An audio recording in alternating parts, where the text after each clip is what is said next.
बिस्मिल्लाहिर्रहमानिर्रहीम। अस्सलाम वालेकुम डियर स्टूडेंट्स, कैसे हैं आप। हमारा आज का जो लेक्चर है वो अपील के हवाले से है। नेक्स्ट लेक्चर में अपील और रिवीजन का कंपैरिजन करेंगे, लेकिन आज के लेक्चर में हमने क्या पढ़ना है, अपील। अच्छा, अपील के बारे में जो इससे डिफरेंट टॉपिक्स, कभी भी आपके जुडिशल एग्जाम के अंदर appeal as a single topic नहीं आएगा। इस अपील के अंदर से 3 या 4 डिफरेंट टॉपिक्स बन सकते हैं। पहला टॉपिक कि जी फोरम ऑफ अपील, कोई प्रोपोजिशन बन सकती है फोरम ऑफ अपील को लेकर, क्योंकि जो ये फोरम ऑफ अपील की अगर हम बात करें तो जो हम सोचते हैं उससे बड़ा चेंज है एक्चुअली जो फोरम ऑफ अपील है। एक फोरम ऑफ अपील की बात होगी, दूसरा होगा कि जहां पर नो अपील की बात होगी कि बताया जनाब अपील कहां पर नहीं होती, और उसके बाद प्रोसीजर जो अपील में अडॉप्ट किया जाता है वो, और उसके बाद powers of the appellate court वो। ये बेसिकली 3 से 4 टॉपिक हैं जो इस आपके आज के चैप्टर अपील से डेवलप होते हैं। पहला जो टॉपिक है फोरम ऑफ अपील, हमने आज तक जनरल जो सुना या जो देखा वो कुछ इस तरह ही था कि हमारा माइंड सेट है कि जनाब क्रिमिनल कोर्ट्स में सबसे जो लोएस्ट ग्रेड है वो मजिस्ट्रेट है, उसके बाद जो है वो कोर्ट ऑफ सेशन है, और उसके बाद हमारे पास हाई कोर्ट है, और हाई कोर्ट के बाद अगर कोई अदालत है तो वो कौन सी है, वो सुप्रीम कोर्ट ऑफ पाकिस्तान है। जनरल अंडरस्टैंडिंग हमारी है कि जनाब मजिस्ट्रेट के खिलाफ मुकदमा कहाँ जाएगा, court of session. Court of session के खिलाफ कहाँ पर जाएगा, हाई कोर्ट, और हाई कोर्ट के खिलाफ कहाँ पर जाएगा मुकदमा हमारा, सुप्रीम कोर्ट ऑफ पाकिस्तान। ये जनरल हमारी प्रिजम्पशन परसेप्शन है, गलत है। क्यों गलत है, किस लिए गलत है, कि जब हम इस चीज़ को पढ़ेंगे यहाँ पर तो हमें अंदाज़ा होगा। सबसे पहली बात तो है कि 404 ये कहता है कि जी अपील सिर्फ जो तरीकाकार यहाँ पर बयान किया गया है उसके मुताबिक होगी, उससे हटकर अपील नहीं होगी। और क्योंकि यहाँ पर कह दिया गया कि अपील में सज़ा इन्हेंस नहीं हो सकती, तो इसका मतलब है for enhancement of punishment appeal shall not lie. क्योंकि जो इस चैप्टर ने कह दिया कि अपील है तो है, इस चैप्टर ने कहा कि नहीं अपील नहीं, तो फिर अपील नहीं। ये बात किसने कही, 404। 405 क्या कहता है, appeal from the order rejecting application for restoration and attachment of the property 89 वगैरह। तो यहाँ पर अगर कोई भी अगर आपकी अपील शपील है तो किसके पास चली जाएगी जनाब, ये आपकी जाएगी कोर्ट विच अपील ऑर्डिनरी लाइज। तो एक उसने 89 का जो ऑर्डर है reject restoration of attached property, उसको अपीलेबल कर दिया। तो अपीलेबल अगर हम सेक्शंस की बात करें तो एक किसको किया उसने, 89 जो रेस्टोरेशन ऑफ अटैचमेंट का जो ऑर्डर है उसको उसने अपीलेबल कर दिया अंडर सेक्शन 89 जो आपका ऑर्डर पास होता है। और appeal from orders requiring security for keeping the peace 118 section के तहत जो ऑर्डर पास होगा वो भी आपका क्या होगा, अपीलेबल। और 123 सेक्शन का जो ऑर्डर होगा वो भी क्या होगा, वो भी अपीलेबल होगा। तो 118 सेक्शन 100, लेकिन ऑर्डिनरी अपील लाइज, अभी तक हमने ये क्लियर नहीं किया कि ऑर्डिनरी अपील किस फोरम पे होगी, उस चीज़ को अभी तक हमने क्लियर नहीं किया। 122 एक्सेप्टिंग रिजेक्टिंग श्योरिटी, उस पर भी अपील होगी। 407 ख़त्म है। असल जहाँ से ये फोरम स्टार्ट होता है वो आपका मेन सेक्शन है 408। 408 red with 417, red with 411A, ये सेक्शन मेनली, ये भी 410 भी, ये सेक्शन जनरली डील करते हैं with the forum of the appeal. Forum of appeal पे मैं इतना फोकस क्यों दे रहा हूँ, क्योंकि अगर हम ये सोच कर बैठे हैं कि against every order pass bye the magistrate appeal lies before the court of session, ये गलत है। इनफैक्ट है क्या, क्लियर कीजिएगा कि जो ऑर्डर ऑफ एक्विटल है, चाहे वो मजिस्ट्रेट का हो चाहे वो कोर्ट ऑफ सेशन का हो, against order of acquittal the appeal is always preferred before the high court. Magistrate भी एक्विट करेगा तो एक्विटल के ऊपर अपील कहां पर आनी है, आपकी हाई कोर्ट। एक्विटल की अपील किसी और फोरम पे है ही नहीं। और एक्विटल में रिवीजन इसलिए नहीं हो सकता क्योंकि रिवीजन में एक्विटल की सेंटेंस को कन्विक्शन से बदला नहीं जा सकता। एक्विटल की एक ही रेमेडी है, appeal before the high court, और कोई रेमेडी एक्विटल पे नहीं है। अब आ जाए कन्विक्शन के ऊपर, तो मजिस्ट्रेट अगर ट्रायल चलाएगा तो क्या करेगा, या तो क्या करेगा, उसको एक्विट करेगा, या उसको क्या करेगा, कन्विक्ट। मजिस्ट्रेट जब उसको कन्विक्ट करेगा तो वो कन्विक्ट करेगा 408 में। अब मजिस्ट्रेट जो उसको कन्विक्ट करेगा, इसको उसने फिर क्लासीफाई किया कि जी अगर वो सज़ा है 4 साल से कम और अगर वो है 4 साल से ज़्यादा। पढ़े लिखे लोग इस पर एतराज़ करेंगे कि सर आपने खुद ही तो पढ़ाया था कि magistrate of the first class 3 साल से ज़्यादा तो सज़ा नहीं दे सकता, तो आप कैसे कह रहे हैं जी 4 साल से ज़्यादा सज़ा। तो जो ज़्यादा पढ़े लिखे हैं वो कहेंगे नहीं नहीं सर, अगर आपने पढ़ाया था कि सेक्शन 30 जो मजिस्ट्रेट होता है वो कितनी सज़ा दे सकता है, 7 साल तक। और अगर सिंगल ट्रायल में कोई शख्स, कोई भी जो आपका मजिस्ट्रेट अगर मोर देन 1 उसको ऑफेंसेस को सुने तो ऐसी सूरत में वो अपनी पावर से कितनी सज़ा दे सकता है, डबल पनिशमेंट। तो इट मीन्स कि मजिस्ट्रेट 4 साल से ज़्यादा सज़ा दे सकता है। मल्टी हेड चार्ज में तब भी दे सकता है और अंडर सेक्शन 30 भी दे सकता है। तो अगर वो 4 साल से ज़्यादा सज़ा दे तो appeal shall lie before the high court. Again magistrate के ऑर्डर के खिलाफ अपील कहाँ चली गई, हाई कोर्ट। तो only the order of conviction under 4 years by the magistrate is appealable before the court of session. इसके अलावा बाकी सारी अपीलें कहाँ जानी हैं, हाई कोर्ट में। यहाँ पर इसी सेम 408 में अगेन वो कंसेप्ट लेकर आ जाता है किसका, असिस्टेंट सेशन जज का। ये हम क्लियर कर भी चुके हैं वैसे असिस्टेंट सेशन जज के हवाले से, क्योंकि आप सब लोगों ने एडिशनल सेशन जज तो सुना है, क्योंकि असिस्टेंट सेशन जज प्रैक्टिकली नहीं है इसलिए लोगों ने सुना नहीं होता, उसके बारे में जानते नहीं होते कि असिस्टेंट सेशन जज एक आम जुबान में अगर आपको कहूँ कि सेक्शन 30 जो मजिस्ट्रेट होते हैं ना, उसी को सिंध में असिस्टेंट सेशन जज कहा जाता है। तो एडिशनल सेशन जज और सेशन जज बराबर है। जो असिस्टेंट सेशन जज है he is subordinate to the additional and full session जज। तो क्योंकि वो उसका सबॉर्डिनेट है तो लिहाजा अगर कोई असिस्टेंट सेशन जज 4 साल से कम सज़ा सुनाएगा तो असिस्टेंट के खिलाफ भी 4 साल से कम सज़ा की सूरत में अपील कहाँ जाएगी, कोर्ट ऑफ सेशन कोर्ट ने, कोर्ट ऑफ सेशन।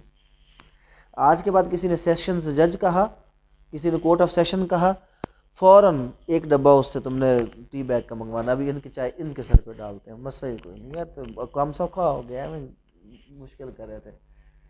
तो असिस्टेंट सेशंस जज मुझे इस्तिस्ना हासिल है, समझ आ गया ना, ये ना हो के जनाब। लेकिन कुछ बेशरम होते हैं जो अब्बा जी पर उंगली उठाने से नहीं जाते। टीचर रूहानी अब्बा होता है, किसी ने मुझे पॉइंट आउट करना कर देना। तो क्या हुआ जनाब कि असिस्टेंट सेशन जज अगर 4 साल से कम सजा दे तो किधर होगा, तो अब कोर्ट ऑफ सेशन के लिए अब 408 पढ़ें। 408 के वर्ड्स बड़े कन्फ्लिक्टिंग हैं लेकिन अब बड़े इजी हो जाएंगे अगर आप इसको गौर से पढ़ेंगे।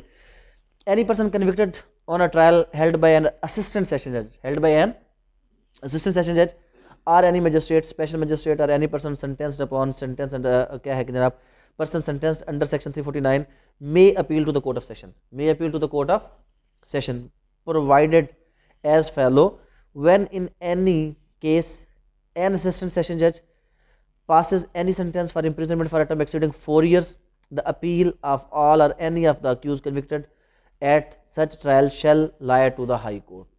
उसने कहा कि जनरल जो आपकी अपील होगी वो किसके पास जाएगी, कोर्ट ऑफ सेशन। लेकिन अगर सजा कितनी हो जाएगी हमजा मियां, 4 साल से ज्यादा, तो अपील किधर चली जाएगी आपकी, high court. When any person is convicted by a magistrate of an offence under section 124A of the PPC, तो अब मजिस्ट्रेट की 124A, मजिस्ट्रेट की कन्विक्शन किस सेक्शन के तहत, 124A, जो आपकी वो मुल्क के खिलाफ बगावत वगैरह में आता है, तो वो भी किधर जाएगी, हाई कोर्ट। कहाँ जाएगी वो, हाई कोर्ट। तो अब देखें मजिस्ट्रेट के खिलाफ सिर्फ ये फैसला है 4 साल से कम वाला जो किधर आ रहा है, कोर्ट ऑफ सेशन। बाकी मजिस्ट्रेट के खिलाफ सारी अपीलें कहाँ जा रही हैं, हाई कोर्ट में। हम आम तौर पर जहन बना के बैठे हैं कि मजिस्ट्रेट के खिलाफ अपील किधर जानी है, कोर्ट ऑफ सेशन, लेकिन ऐसी बात नहीं है। 409 है जी, appeal to the court of session how heard. सबको पता है, कभी किसी ने अपील फाइल की है कोर्ट ऑफ सेशन में। Appeal to the court of session का बड़ा सिंपल सा तरीका कार है कि जनाब वो सेशन जज के नाम हम लिखते हैं, या वो खुद सुनता है या वो किसी एडिशनल सेशन जज को क्या करता है, मार्क करता है और वो फर्दर उसको सुनता है। Subject to the provision of the section, an appeal to the court of session or sessions judge shall be heard by the session judge or by an additional session judge or an assistant session judge. अब वो are an assistant session जज जिसने डाला ना, ये उस वक्त का डाला है कि जब आपके पास मजिस्ट्रेट क्लास 1, 2 और क्या होते थे, 3। तो वहाँ पर तो उधर भी कोई अपील्स के ऑप्शन थे। प्रैक्टिकली इसको अब बहुत क्या कह लें कि स्ट्रिक्ट ज़रूरत है, इसको क्या कर दिया जाए, इस कानून को अमेंड करके अकॉर्डिंग टू द प्रैक्टिकल जो चीज़ें चल रही हैं वो कर दिया जाए। हम सिविल कोर्ट CPC पढ़ा था कि सिविल जज ग्रेड 1, ग्रेड 2, ग्रेड 3 अदालतों में जाते हैं, या सीनियर सिविल जज बैठा होता है या कौन बैठा होता है, सिविल जज। कोई 1, 2, 3 की हमें क्लासिफिकेशन नज़र नहीं आती। तो कम अज़ कम इस कानून को भी अब क्या हो जाना चाहिए, अमेंड हो जाना चाहिए, लेकिन कभी शायद अमेंड हो जाए। Provided that an additional session judge shall hear only such appeals as the provincial government may by general or special order direct, or as the session judge of the division may make over to him. Provided further that no such appeal shall be heard by an assistant session judge unless the appeal is of a person convicted on a trial held by a magistrate of the second class or third class. तो clear हो गया जनाब।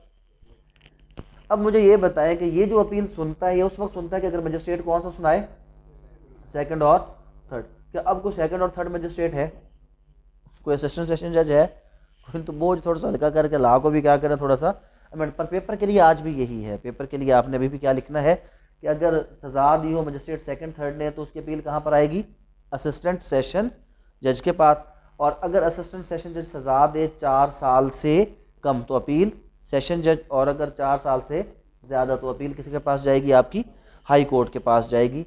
ये 409 ने हमें तरीकाकार बताया कि अपील हाउ हर्ड। 410 बड़ी सादा सी बात करता है, वो तो कहता है जी कोर्ट ऑफ सेशन जो भी कन्विक्शन करेगा। अब देखें इसमें ऊपर अगर आप देखें 408 एक्विटल का लफ्ज़ नजर आया, 408 में, 408 में एक्विटल का लफ्ज़ नहीं था, नहीं था ना। 409 में भी एक्विटल का लफ्ज़ नहीं था, और 410 में भी एक्विटल का लफ्ज़ नहीं होगा। ये क्योंकि एक्विटल का लफ्ज़ अगर हमें कहीं पर मिलना है अपील में तो वो हमेशा सिर्फ किस सेक्शन में मिलना है, 417 में मिलना है। तो अगर कोर्ट ऑफ सेशन किसी को कन्विक्ट करेगा तो अपील आनी हाई कोर्ट में है, लेकिन रेलेवेंट प्रोविजन कौन सी है, 410। अब 410 के बाद जो 411 में आपने एक मेन पॉइंट पढ़ना, क्या आप मुझे कोई फ़र्क बता सकते हैं जल्दी से? आप लोगों में से कौन बताएगा? वो जो पीछे बाजी बैठी, नाम क्या है? किरण। बेटा आप मुझे ये बताएं कि ये दो लफ्ज़ को प्रैक्टिकली एक्सप्लेन करें कि ओरिजिनल जुरिस्डिक्शन और अपेलेट जुरिस्डिक्शन में क्या फ़र्क है, जल्दी बताएं। हाई कोर्ट की ओरिजिनल जुरिस्डिक्शन और हाई कोर्ट की अपेलेट जुरिस्डिक्शन क्या है? आप बताएं बेटा क्या है?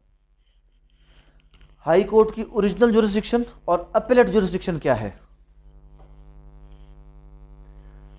देखिए एक केस सुन लिया मजिस्ट्रेट ने, एक्विट कर दिया या 4 साल से ज़्यादा कन्विक्ट कर दिया, तो अपील कहाँ जाएगी, हाई कोर्ट। ये है हाई कोर्ट की अपेलेट जुरिस्डिक्शन। कौन सी है, अपेलेट, कि जहाँ पर हाई कोर्ट अपील सुन रहा है किसी ऐसे मुकदमे की जिसका ट्रायल कहाँ चलाया जा चुका है, नीचे। और अगर आप एक मुकदमा बराह रास्त लेकर ही कहाँ चले जाएं, हाई कोर्ट में, मुकदमा कहाँ लेकर चले गए आप, हाई कोर्ट में, और नीचे उसका ट्रायल क्या हाई कोर्ट ट्रायल कर सकता है? बिल्कुल, सेक्शन 6 ने कहा था besides the high court, court of session और कौन सा है, magistrate.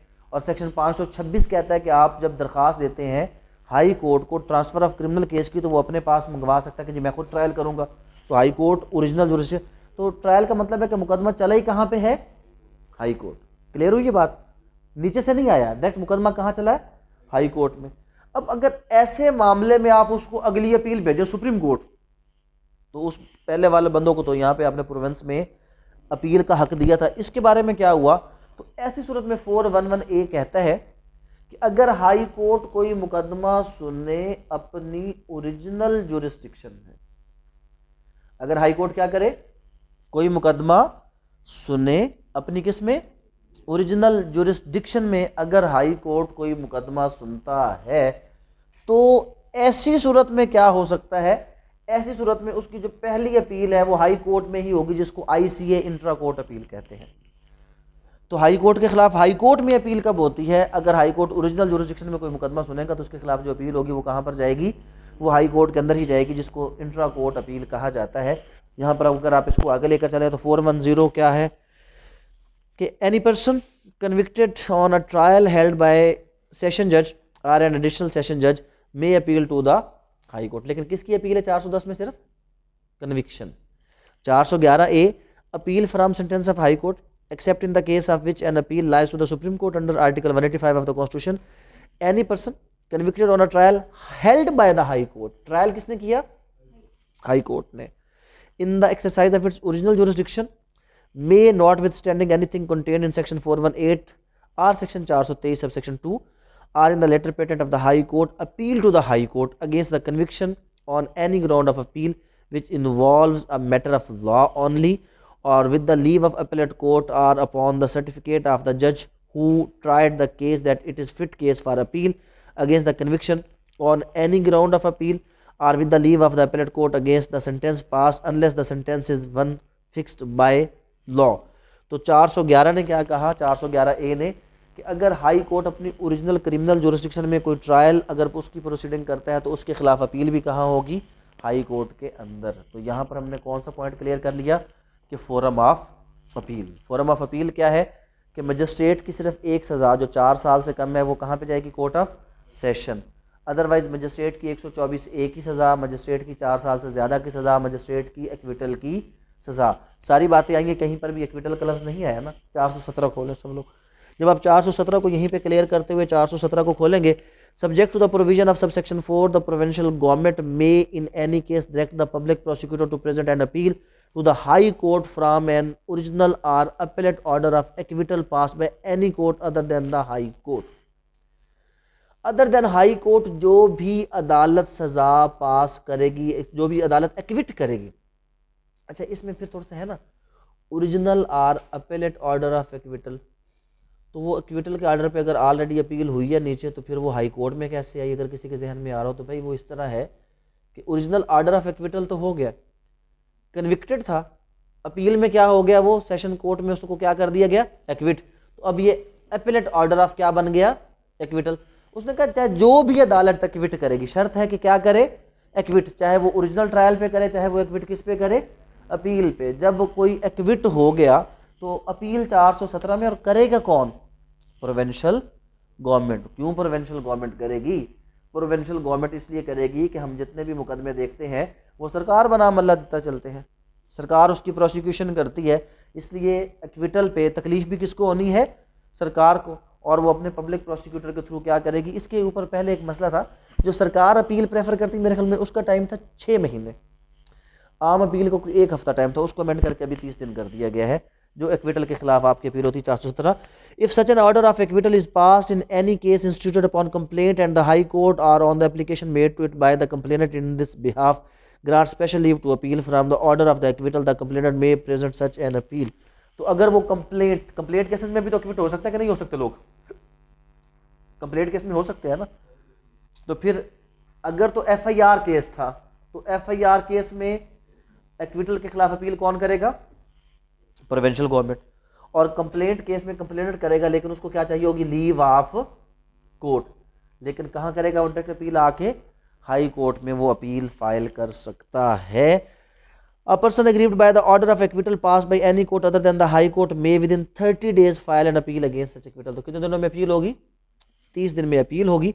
No application under subsection 2 for a grant of special leave to appeal from an order of acquittal shall be entertained by the high court after the expiry of 60 days from the date of that order। Complaint की सूरत में कितना हो गया? 60 दिन। और आम acquittal की सूरत में कितना टाइम हो गया जनाब उसका? 30 दिन। If in any case the application under subsection 2 for the grant of special leave to appeal from an order of acquittal is refused, no appeal from that order of acquittal shall be under subsection 1। तो अगर आपने complaint के case में leave to appeal leave file की, court ने उसको refuse कर दिया, तो अब आप उस दोबारा अपील फाइल नहीं कर सकते। तो यहाँ पर सिर्फ फोरम ऑफ अपील क्लियर हुआ। आगे चले, कौन कौन से ऐसे केसेस हैं कि जहाँ पर हमने दूसरा ऑप्शन क्या पढ़ा था? नो अपील वाला, कि जहाँ पर अपील फाइल हो सकती ही नहीं है। पहली बात 412 ने कर दी, और 412 ने कहा कि जनाब जब कोई बंदा प्लीड गिल्टी करे, 412। अब बात यह है कि आपको सज़ा ही इसलिए हुई है कि आपने ऑलरेडी क्या कर दिया? Plead guilty. जब प्लीड गिल्टी पर सज़ा हुई है तो अब किस चीज़ की अपील मियाँ? लेकिन अपील क्या प्लीड गिल्टी की सूरत में हो सकती है? हाँ हो सकती है। कब हो सकती है? कि notwithstanding anything contain herein before where an accuse person has pleaded guilty and has been convicted by a high court or court of session of the first class on such plea, there shall be no appeal there shall be no appeal except as to the extent or legality of sentence.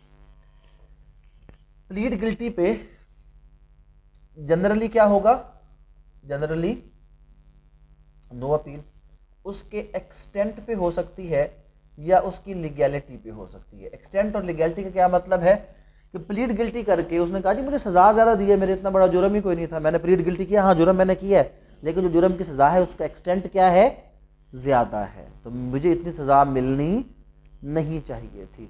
या legality के जनाब जो सज़ा मुझे दी गई, ये सज़ा मेरी बनती नहीं है, आपने मुझे ये सज़ा कैसे दे दी है, कोई ऐसा इशू होगा तो प्लीड गिल्टी पर आप उसको अपील में ले जा सकते हैं। जनरली अगर कोई शख्स प्लीड गिल्टी करे then there shall be no appeal under section 412। कहाँ कहाँ पर अपील नहीं है, पहला पॉइंट जहाँ पर अपील नहीं है, जहाँ पर कोई शख्स क्या करता है, प्लीड गिल्टी करता है। Number 2, no appeal in petty cases.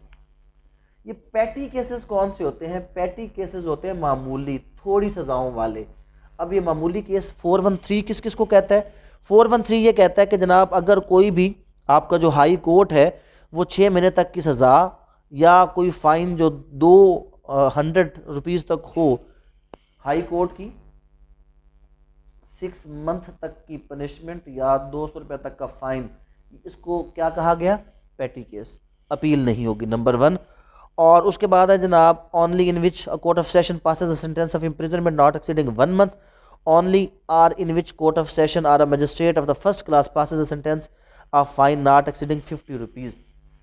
अगर मजिस्ट्रेट 50 रुपया पर कोर्ट ऑफ सेशन अगर 1 मंथ तक की सज़ा सुना दे, ये सज़ाएं कहलाती हैं पैटी अफेंसेस, पैटी पनिशमेंट्स, मामूली सज़ाएं, इनके खिलाफ अपील नहीं होती। हाई कोर्ट की 6 महीने तक की सज़ा, कोर्ट ऑफ सेशन की 1 महीने तक की सज़ा, मजिस्ट्रेट की जुर्माने की सज़ा, उनके ऊपर आप अपील फाइल नहीं कर सकते। 413, there is no appeal from a sentence of imprisonment pass by such court or magistrate in default of payment of fine when no substantive sentence or imprisonment has also been passed. Failure to pay fine के ऊपर अगर कोई सज़ा हुई है तो वो भी अपीलेबल नहीं होगी। और सर्टन समरी कन्विक्शन, किसी को याद है समरी कन्विक्शन वाला मामला, समरी ट्रायल, उसमें हमने पढ़ा था कि जो समरी कन्विक्शन है या तो अपीलेबल होती है या तो अपीलेबल नहीं होती। तो जो सर्टन समरी कन्विक्शन जिनके बारे में हमने पढ़ा था 263 में कि वो अपीलेबल नहीं होंगी, और वो कौन सी होंगी, वो होंगी जनाब anything herein before content there shall be no appeal by a convicted person in any case tried summarily in which a magistrate empowered to act under section 260 passes a sentence of fine not exceeding 200 rupees only. अगर summary trial में magistrate 200 रुपये तक जुर्माना कर देगा तो ऐसी सूरत में अपील नहीं होगी। अदरवाइज समरी ट्रायल में अगर कोई मजिस्ट्रेट सजा सुनाता तो उसके ऊपर अपील हो सकती है। तो दूसरा टॉपिक भी क्लोज हुआ। कौन सा क्लोज हुआ, cases where there is no appeal. तो क्या होगा, आखिरी भी है 414, no appeal from certain summary conviction under the law relating to the price control. Price control वाले जो लॉज हैं 414A ने कहा कि प्राइस कंट्रोल के ऊपर अगर कोई समरी कन्विक्शंस होंगी तो वो समरी कन्विक्शंस भी अपीलेबल नहीं होंगी। ये यहाँ तक क्लोज हुआ। हाँ, एक चीज़ उसने कहा कि 413 414 अगर coupled with any other offence हो जाए तो फिर उसके ऊपर अपील हो जाएगी। 415 ये बेसिकली नॉन अपीलेबल केसेस में अपील का ऑप्शन दे रहा है। ये 413-14 की एक्सेप्शन है। An appeal may be brought against the sentence referred in section 413-414 by which any punishment therein mentioned is combined with any other punishment। अगर ये जो पैटी ऑफेंस की सज़ा है या ये सर्टन समरी इसको combined with any other offence कर दिया जाए तो उस सूरत में उसके ऊपर जो है वो आपकी अपील हो सकती है, अदरवाइज आपकी अपील नहीं। जहाँ पर लॉ है वहाँ पे उसकी क्या है, एक्सेप्शन है। अगर मैं आपसे कल ये पूछूं और कल मैंने पूछना है कि बताएं जनाब नो अपील का ऑप्शन कहाँ पे है, तो आपका जवाब फ़ौरन क्या होना चाहिए नो अपील के ऑप्शन के हवाले से कि जनाब हर बंदे को इस तरह याद होना चाहिए फिंगर टिप्स के ऊपर। किस तरह कि no appeal 412 plead guilty, no appeal 413 petty offences, no appeal 414 certain summary convictions, no appeal 414A price control की कन्विक्शंस, नो अपील 415 अगर 413-14 की सज़ा किसी अदर पनिशमेंट के साथ कंबाइन होगी तो अपीलेबल हो सकती है। ये दूसरा टॉपिक क्लोज हो गया। कौन सा, कि जहाँ पर अपील नहीं हो सकती। आगे चलते हैं जनाब, 416 इसमें से ओमिटेड हो गया।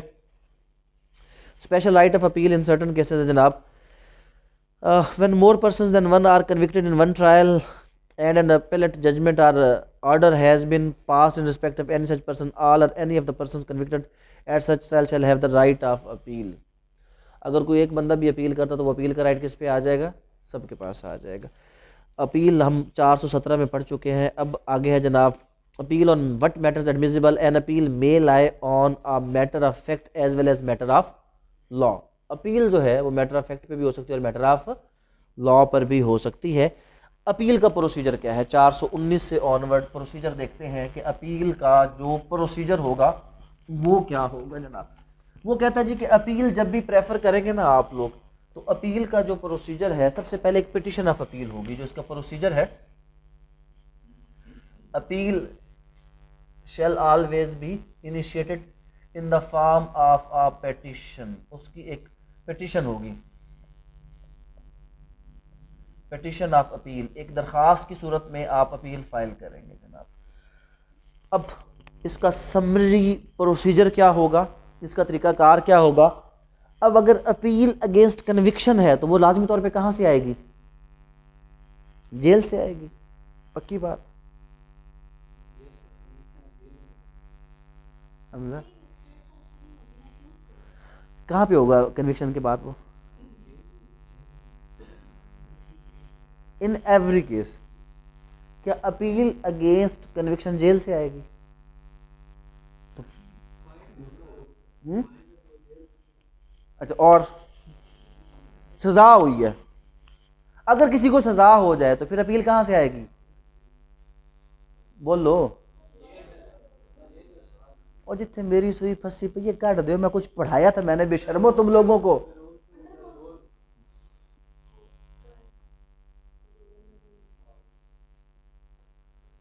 कोई हिक सियाना बंदा बैठा हुए।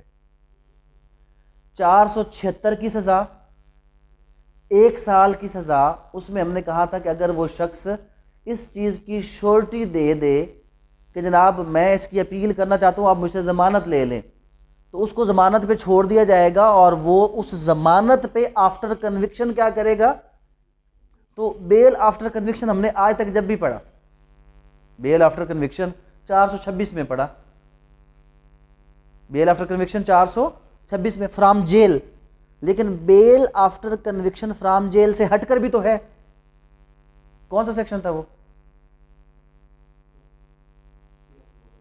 तो बेल आफ्टर कन्विक्शन है जो मैंने एग्जीक्यूशन के दौरान बताया था कि वो स्टे ऑफ द एग्जीक्यूशन हो जाएगा। एग्जीक्यूशन में मैंने आपको पढ़ाया था कि उसकी सजा को 476 और 1 साल से कम वाली सजा को क्या किया जाएगा? इसको इसी किताब के ऊपर 426 के साथ वो सेक्शन का नंबर लिखें और जो अपने एक पेज के ऊपर टॉपिक लिख लें बेल आफ्टर कन्विक्शन का, दोनों सेक्शंस को लिखें उसके अंदर कि बेल आफ्टर कन्विक्शन है क्या और वो किस तरह करके मूव करता है, उस पॉइंट को भी लिख लें। लेकिन अब वापस इसको सिंपल आ जाए, क्लियर आसान अल्फाज में करते हैं कि जी पिटिशन ऑफ अपील होगा और procedure when the appellant is in jail. Conviction की सूरत में वो किधर होंगे? जेल में। तो जो officer incharge of the jail है उसके ज़रिए से पिटिशन आएगी। किसके ज़रिए से आएगी? Officer incharge of jail. अच्छा, अब ये पिटिशन ऑफ अपील आ गई जनाब, दरखास्त आ गई है अपील की। तो इस पे प्रोसीजर क्या होगा? इस पे प्रोसीजर है, सबसे पहले 421 कहता है समरी डिसमिसल हो जाएगा। ये 420 ने बताया। 421 क्या कहता है? समरी डिसमिसल हो जाएगा। समरी डिसमिसल कब होगा? समरी डिसमिसल तब होगा कि आपने अपील फाइल कर दी कि जी फलां शख्स की सज़ा को बढ़ा दिया जाए। अपील क्या फाइल की हमजा? फलां शख्स की सज़ा को क्या किया जाए? क्या अपील में किसी की सज़ा को बढ़ाया जा सकता है? अपील में किसी की सज़ा को नहीं बढ़ाया जा सकता। तो क्या अदालत अपील सुनेगी? तो 421 में इसको क्या कर देगी? समरी डिसमिसल कर देगी। आपने appeal against acquittal court of session में लगाया तो वो उसको क्या करेगा? वापस समरी डिसमिस। जहां पर या ये बात, या अगर आपका ग्राउंड जो आपने अपील के ग्राउंड से लिए, कोर्ट कहता है यार तुम्हारी अपील बनती ही, in every such case without noticing the respondent the court has the authority to dismiss the appeal. It is called the summary dismissal.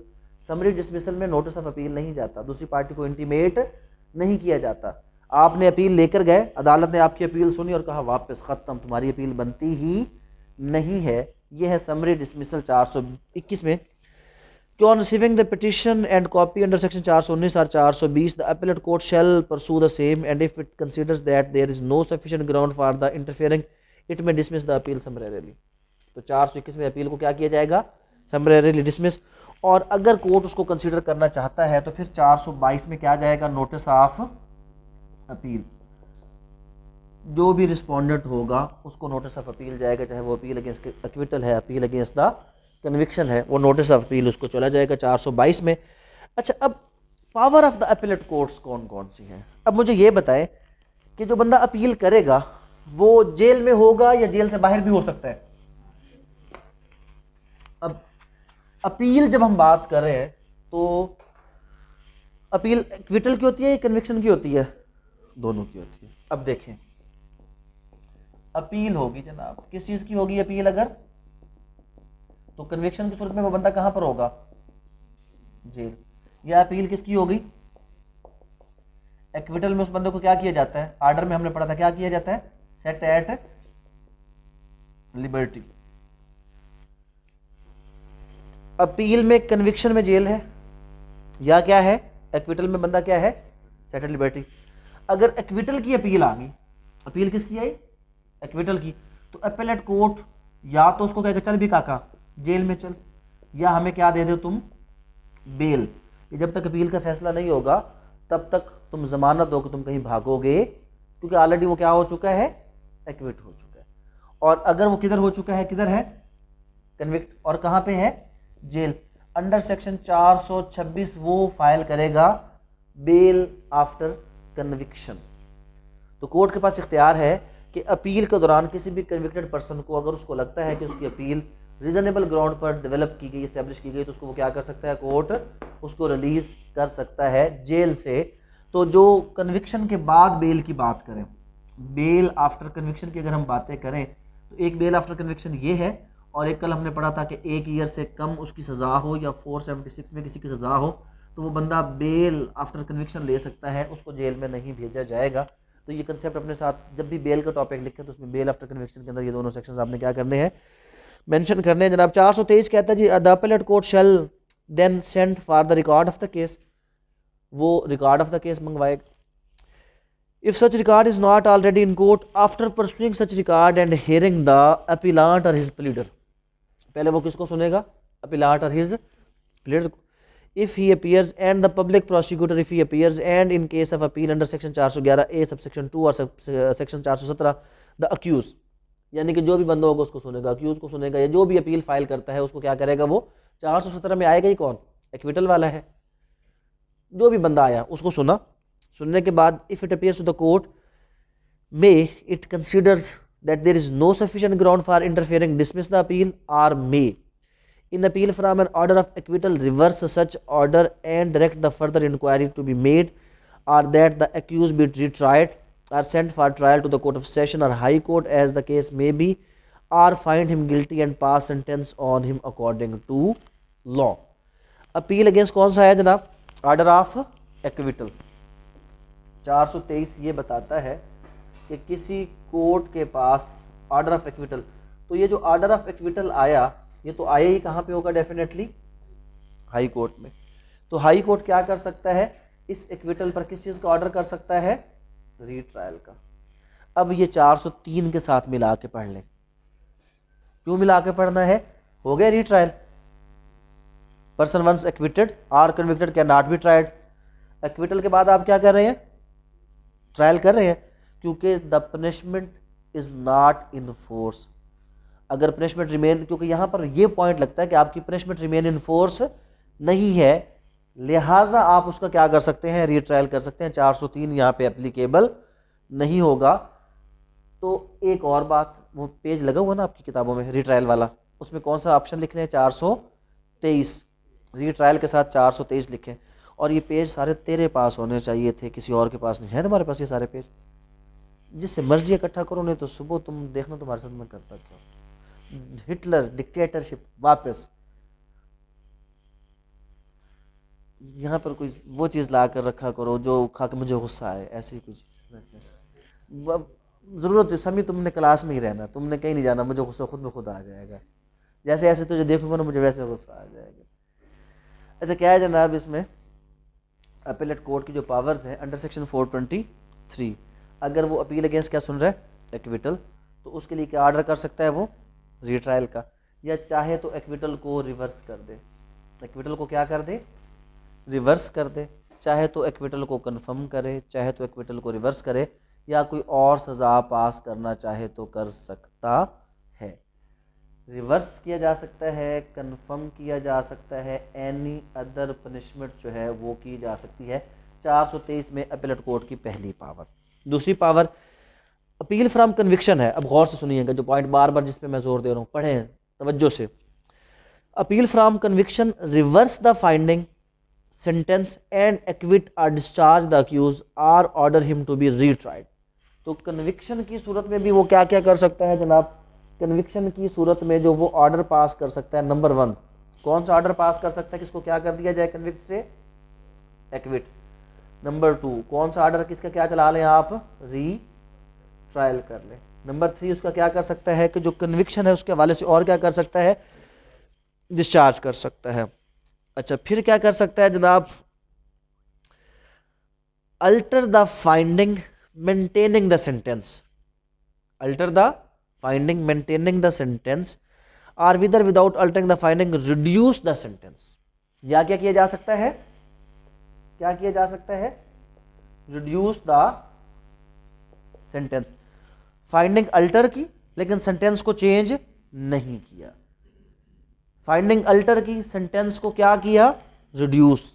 तो सेंटेंस को कंफर्म कर सकता है और क्या कर सकता है, रिड्यूस। और क्या कर सकता है जनाब कि with or without reduction and with or without altering the finding alter the nature of the sentence but subject to the provisions of the section 106 subsection 3 not so as to enhance the same.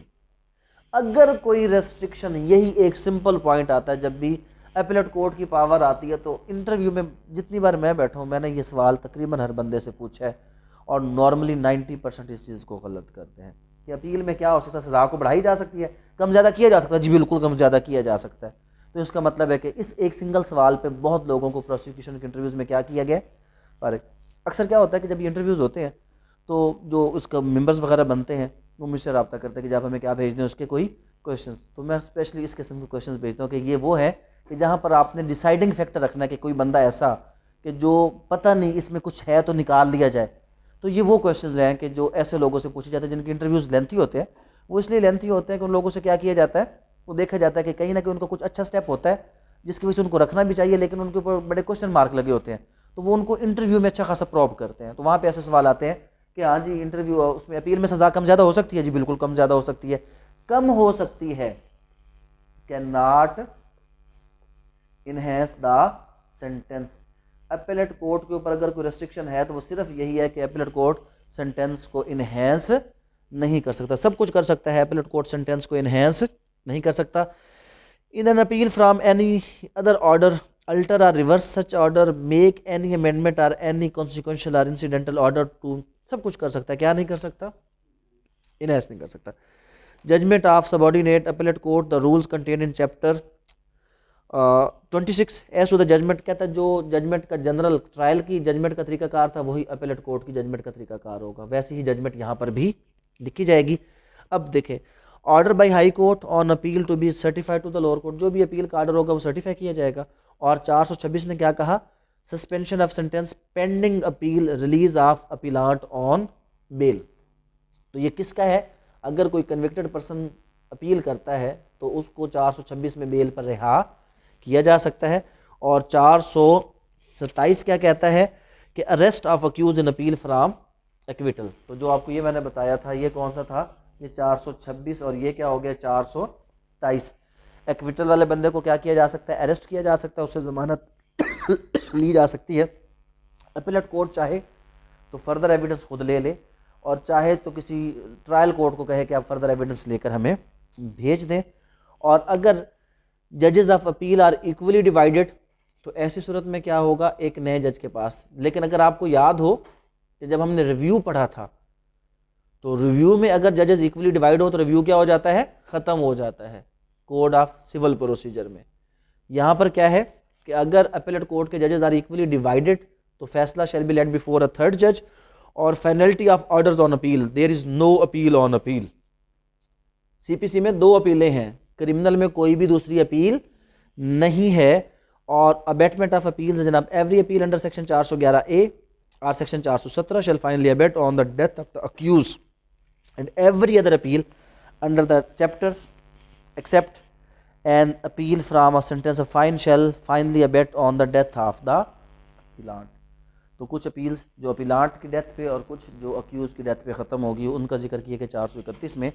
तो ये था हमारा appeal का chapter, जिसमें basically क्या चीज़ें हैं, main जो सवालात बनते हैं, अपीलेट कोर्ट की पावर्स के बारे में सवाल बनता है।